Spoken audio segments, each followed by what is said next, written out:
ওঙ্কার বাংলার সঙ্গে রয়েছে আমি শিল্পায়। মুহূর্তের খবর হলো, শুভেন্দু অধিকারীর অভিযোগের পরেই বিএলওর পদ থেকে সরানো হলো আলাউদ্দিন মোল্লাকে। ডায়মন্ড হারবার বিধানসভার বিএলও আলাউদ্দিন মোল্লা তৃণমূলের পদাধিকারী। অভিযোগ তোলে শুভেন্দু অধিকারী। দক্ষিণ চব্বিশ পরগনার জেলা আধিকারিকের কাছে রিপোর্ট তলব করে কমিশন। রাজপুর সোনারপুরে দুষ্কৃতীরাজ, নিজের ফ্ল্যাটেই আক্রান্ত কেন্দ্রীয় শুল্ক আধিকারিক, মেরে ফাটিয়ে দেওয়া হলো তার মাথা। বচসার জেরে শতাধিক লোক নিয়ে ফ্ল্যাটে হামলা অটো চালকের।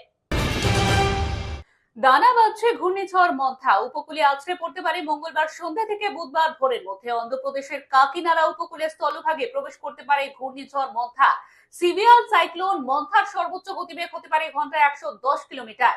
যার জেরে সোমবার 24 পরগনা, পূর্ব ও পশ্চিম মেদিনীপুর ও ঝাড়গ্রামে বৃষ্টির সম্ভাবনা রয়েছে। এরকমই আরো অন্যান্য খবরের আপডেটের জন্য অবশ্যই চোখ রাখুন ওঙ্কার বাংলা ডিজিটালে।